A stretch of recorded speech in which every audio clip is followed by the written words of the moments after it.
Assalamualaikum warahmatullahi wabarakatuh. Saya Muhammad Soleh Haikal bin Adnan dan ahli kumpulan saya yang terdiri daripada Nur Alia Ashikin binti Abu Bakar, Nur Ainul Mardiah binti Zulkifli, Nur Azah binti Mahasan, Nik Adriana binti Nik Muhammad dan Nur Iza Insyirah binti Amru Izzat Ali Reza ingin membentangkan tentang sistem kardiovaskular yang bertajuk gitar jantung. Antara organ utama bagi sistem kardiovaskular ialah jantung.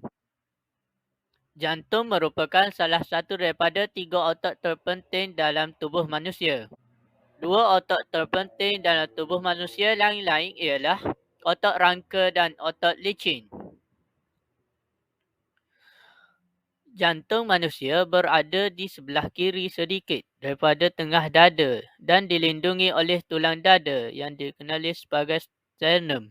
Pada bahagian luar jantung, ia diseliputi oleh lapisan yang dikenali sebagai perikardium. Lapisan perikardium terdiri daripada 2, iaitu fibrous perikardium dan serous perikardium. Fibrous perikardium ialah lapisan yang terluar bagi jantung. Ia berfungsi untuk melindungi jantung.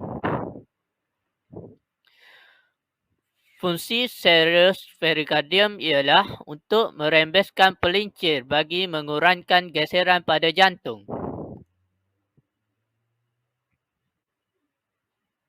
Lapisan perikardium ini terbahagi kepada 2, iaitu peristat serous cardium dan visceral serous cardium atau lebih dikenali sebagai epikardium. Kedua-dua lapisan serous cardium ini akan membentuk satu ruang yang dikenali sebagai ruang perikardial. Kedua-dua lapisan serous perikardium ini akan merembeskan cecair yang dikenali sebagai cecair perikardial kepada ruang perikardial. Ruang perikardial ini dapat menampung kira-kira 15 hingga 50 ml cecair perikardial. Otot yang membina jantung ialah otot myokardium. Otot myokardium ini berada di antara lapisan epikardium yang berada pada atas bahagian myokardium dan endokardium yang ada pada bahagian dalam jantung. Secara puratanya, berat jantung ialah antara 300 hingga 350 gram bagi golongan dewasa. Jantung manusia terdiri daripada 4 bahagian, iaitu 2 bahagian atas yang dikenali sebagai atrium dan 2 bahagian bawah yang dikenali sebagai ventricle. Salur yang membawa darah masuk ke dalam jantung terdiri daripada 2, iaitu vena cava yang membawa darah daripada seluruh tubuh badan manusia masuk ke jantung dan vena pulmonari yang membawa masuk darah beroksigen daripada peparu ke dalam jantung. Salur yang membawa darah masuk ke dalam jantung terdiri daripada 2, iaitu vena cava yang membawa darah daripada seluruh tubuh manusia ke jantung dan vena pulmonari yang membawa darah daripada peparu ke dalam jantung. Salur yang membawa darah keluar daripada jantung pula terdiri daripada 2, iaitu terdiri daripada aorta yang membawa darah keluar daripada jantung ke seluruh tubuh manusia dan arteri pulmonari yang membawa darah keluar daripada jantung ke peparu. Jantung manusia terdiri daripada 3 injap, iaitu injap bikuspid, injap tricuspid dan injap sabit. Bahagian kiri dan kanan jantung dipisahkan oleh satu lapisan yang dikenali sebagai septum interosseous. Pengepaman jantung oleh otot myokardium akan menghasilkan tekanan, iaitu tekanan sistolik ketika jantung mengepam dan tekanan diastolik ketika jantung rehat. Nama saya Nur Azah binti Masasan. Saya akan membentangkan tajuk tekanan darah iaitu tekanan sistolik. Tekanan sistolik ialah tekanan paling tinggi dikenakan ke atas jantung ketika jantung mengejuk. Ketika darah mengalir ke ventricle, jantung akan mengejuk bagi membolehkan darah dipam ke seluruh badan dan peparu. Injap bikuspid dan tricuspid tertutup bagi mengelakkan darah yang dipam ke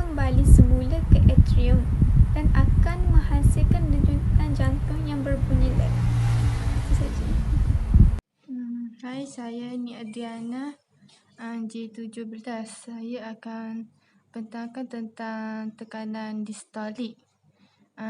Tekanan distolik ialah tekanan yang terendah dikenakan ke atas jantung, iaitu ketika jantung rehat setelah darah mengalir keluar dari ventrikel melalui aorta dan arteri pulmonari.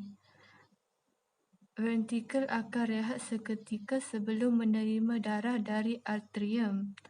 Injap sabit tertutup bagi mengelakkan darah yang dipam keluar mengalir.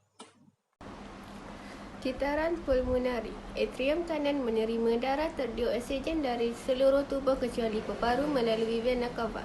Tekanan sistolik dikenakan pada atrium kanan bagi membolehkan darah mengalir ke ventrikel kanan melalui injap trikuspid. Setelah darah mengalir ke ventrikel kanan, tekanan sistolik dikenakan pada ventrikel kanan menyebabkan darah dipam ke dalam arteri pulmonari dan kemudiannya ke kapilari pulmonari. Seterusnya, saya Nurizain Syirah akan menyambung pembentangan Alia sebentar tadi. Pada ketika ini, ia membolehkan pertukaran gas berlaku. Seterusnya, darah akan menyingkirkan karbon dioksida dan dalam masa yang sama, ia akan dibekalkan dengan oksigen.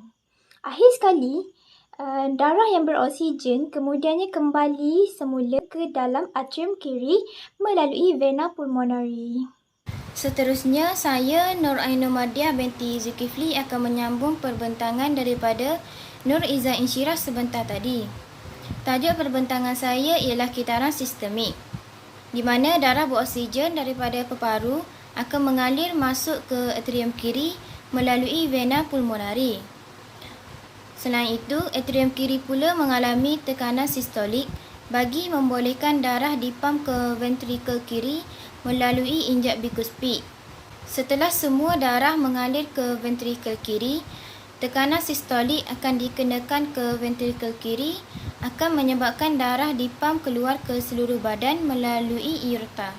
Seterusnya, struktur anatomi sistem ini terdiri daripada jantung, saluran darah dan darah. Selain itu, fungsi peredaran sistemik membantu menyediakan nutrien dan oksigen ke sel-sel metabolisme dalam badan. Akhir sekali, terdapat 4 rujukan yang kami perolehi di dalam sumber internet. Sekian, terima kasih.